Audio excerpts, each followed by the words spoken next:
আসসালামু আলাইকুম, শুভ সকাল সবাইকে। বৃষ্টি স্নাত দিন, আজকে একটা ব্লগ ভিডিও নিয়ে আসলাম।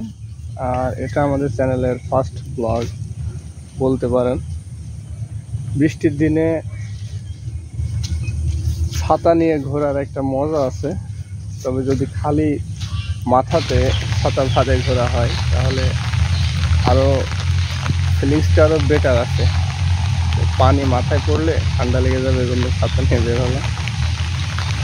আসলাম পুকুর পাড়ে। আমার পুকুর পাড়ে কলা গাছগুলো অনেক ছোট, পানির অভাবে গাছগুলো খুব একটা বাড়েনি। তবে কলার যে কাঁধিগুলো আছে, কাঁধিগুলো খুব পরিপুষ্ট হয়েছে আল্লাহর রহমতে। এই যে দেখতে পাচ্ছেন,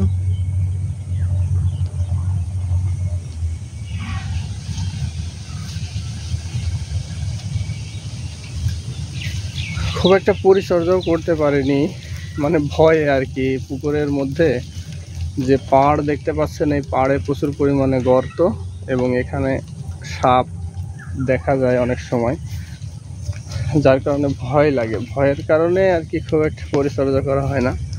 তারপরেও যতটুকু হয়েছে, যতটুকু চেষ্টা করেছি পরিচর্যা করার, মোটামুটি আলহামদুলিল্লাহ।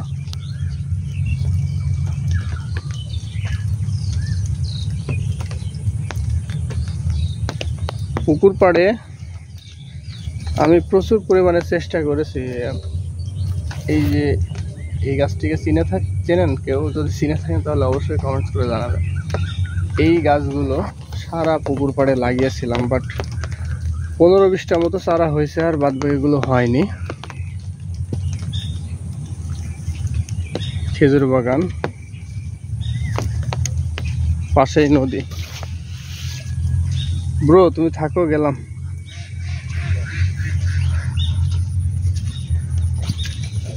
একসময় নদীটা অনেক গভীর ছিল, কালের বিবর্তনে সময়ের সাথে সাথে মানুষের বাসার পানি পলি মাটি ধুয়ে এই যে নদীটা ভরা ঠিক আছে। তবে নদী কাটার কাজ চলতেছে আমাদের এদিকে। হয়তো এই বছরের শেষের দিকে বা 25 সালের শুরুর দিকে নদীটা হয়তো খননের কাজ আবার শুরু হবে। এই যে যে কাঁদিগুলো অনেক ছোট, বাট কলাগুলো পরিপুষ্টভাবে হয়ে গেছে।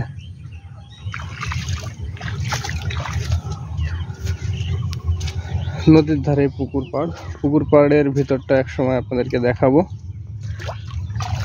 এটা হচ্ছে নদী, এই নদীটার নাম হচ্ছে চিত্রা নদী। তো বন্ধুরা, বৃষ্টির দিনে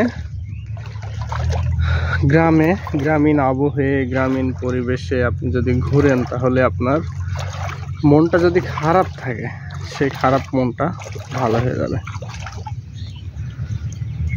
তো বন্ধুরা, নেক্সট এই ব্লগে যদি তেমন সাড়া পাই তাহলে নেক্সট ব্লগ নিয়ে আসবো। আপনারা জানেন যে আমাদের চ্যানেলে এর আগে কিন্তু আমরা অ্যানিমালস ভিডিওগুলো নিয়ে আসতাম, সেখানে ফিশিং ছিল এবং